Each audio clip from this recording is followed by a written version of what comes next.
Hello everybody, what is up, Prof here, and today we're going to be doing a review of the ZGPAX S28 smartwatch for Android and partially for iOS, but it doesn't work that well. Alright, so before we go ahead and get started, we'll go ahead and take a quick overview of the watch. Get out of the way. So basically, as you can see, you got your standard capacitive touchscreen right here. Your button in the front that's going to serve as the on and off and home switch. You got your charging port, which is micro USB, and no buttons at the side. And then you also got your speaker grill right up here. So as you can see right off the bat, this looks pretty darn close to the Galaxy Gear 2 watch, minus the camera that would normally be on the actual product. So looks-wise, pretty well. Actually full metal right here, so I did like that about it. Go ahead and get this bottom battery, which actually isn't too hard to take off. So you got your 450 milliamp battery, which actually that's pretty decent, not bad. We'll get to that later on in the review. And if we look in the back here, we got a slot for a micro SIM card, and you can also put a micro SD card in there for, I think you can actually Bluetooth, I believe, music and pictures over to the device, or you could just put it on through your computer if you want. So you can sit there and listen to music, which is kind of neat. And this can also serve as it's pretty much a standalone cell phone. So you can actually, if you have your SIM card in there, you have a web browser on there. You could sit there and, of course, text message, make phone calls, and everything. Alright, so without further ado, let's go ahead and first get the battery on the right way, and then power it up.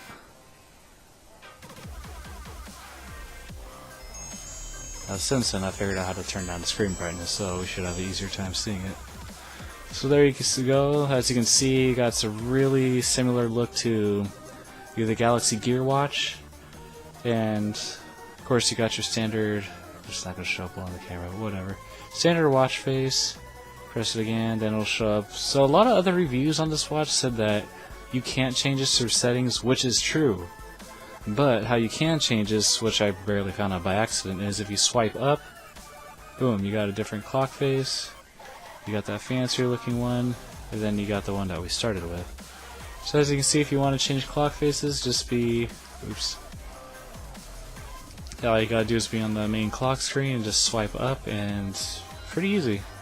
Could be kind of cool if they had a bit more, but other than that, that's not bad. So let's go ahead and dive into, as you can see right off on your front home screen, you'll have your pedometer, which you can basically start, pause it, reset it, and go back. You got your call features right here, which you can just basically dial a number, press the call button, which gives you the option to through local call, which would be if you have the SIM card in there, or the Bluetooth call, which basically you can do through hooking it up through your phone. But for now, I got the Bluetooth disabled. Then also you can go over here, search your contacts. You can also view the contacts from your phone by just connecting. So you go back. So then we actually go into the main menus. So we got the looking for phone, which is basically anti-theft. I've actually tested this out a bit. Basically, if you have that turned on, you can basically just walk. If you have it, like, say, sitting on a table, someone grabs it, walks away. If it gets too far away, your watch will start beeping and sounding off, saying, "Hey, your phone's too far away. You're about to disconnect. Is this okay?" So it's pretty neat. You got your call logs. You can see all your missed, your dialed, and everything. Then you got your, of course, dialer, which is already on the shortcut on the front screen. Your phone book, which is basically for, once again, viewing your contacts. You can even sit there and type in the name of the contact if you want to. See, next we got music player, which can basically be used, like, I was using Pandora on my phone, and basically I could have the, all the audio from it basically streaming to that.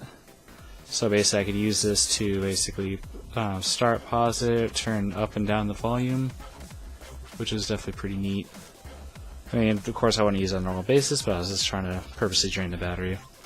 Then you got your text messages, which of course is empty, but you can actually write, add a contact, then you can basically just straight up type a text message directly from the watch itself. Though I will admit, with how tiny this keyboard is, even though my fingers are like slightly not that big, it's still kind of a pain to actually type, so I wouldn't use it as your main source of actually texting. Of course, we still got the pedometer, which I already showed off. You got your settings, so you got all the basic security, restore settings, call settings, your common, which you can basically set your, so we got your languages, so we got a decent amount of languages kind of set up here, so it's not too bad. And let's see, we got of course I just went back into that. We got stop it. We got LCD backlight, which basically I can sit there and just right in it, lower it, which I keep it at lower right now so we can actually see the screen on the camera. Got handwriting, screen switching effect, and all that cool stuff. Alright, so next we're gonna have basic standard calendar. You got your alarms, which your alarms was a bit different because, as you can see, everything's set to like 12 a.m. So basically, in order to do that, you can't actually just specifically set it for PM. You actually have to go through military time and set it that way. So that's a little kind of weird with the alarm, but whatever, I'll deal with it. You got your FM radio right here, which is pretty nice. You can scan through channels, but you do have to have the headset plugged into it, which is that one I showed you that only plugs in through the micro USB, so that's a little weird. The radio on here is not that great. I was really only able to pick up like one channel, and that was about it. So I mean, it's a cool feature, but it'd just be cool if it worked better. I don't know, maybe it works better with the SIM chip, I don't know. And we just went back into torpedometer. Alright, so after that you got your file manager, which is just what I was saying. So yeah, basically you can connect it, which you can view audio and photos and everything, which is kind of cool if you want to look at pictures on your watch. Alright, so you got your standard calculator, which is kind of neat. I kind of use this at work a few times when I didn't feel like taking out my phone, getting in trouble and all that. Oh yeah, this is the one, the multimedia. So you got your sound recorder, which basically if you have a SD card, it'll record it straight to the watch, or you can actually have the record saving directly to the phone. So that's kind of neat. Then you got image viewer, which you can Bluetooth images to here. You got the Bluetooth setting, which basically is how you turn it on and off, get it set up, make it visible, all that fun stuff. The Bluetooth dialer, which is basically if you want to be making Bluetooth calls directly through the phone, which you can sit there and just select which device you're going to be calling out of.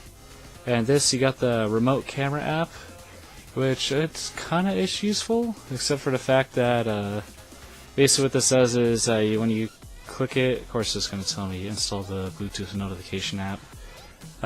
With that, all it does is basically if you have the front-facing camera open, then basically you can kind of see what your phone's seeing, but through the watch, which is kind of cool, but not really practical. Mainly because if you were able to do the main front camera, that'd be kind of cool. But the fact is that you can only do the back camera, so unless you're having a tripod, I guess that's kind of cool for setting it up. Other than that, I guess I make a cool spy camera. You got your Bluetooth messages right here.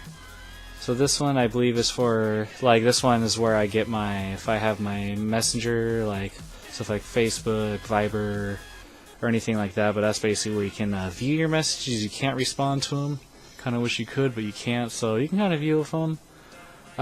It's kind of, I don't know, so far from what I've experienced, it's kind of on and off. Sometimes I'll be getting all my messenger notifications, sometimes I won't. It just kind of, I don't know if it's maybe just because I use the Viber one, and I don't know if maybe it's just that app that's kind of not as well with pushing all the notifications through, but either way, it's not that bad. And you got your sleep monitor, which I guess is kind of cool. You can sit there and I guess go to sleep, start it up, and I guess it'll monitor your sleep.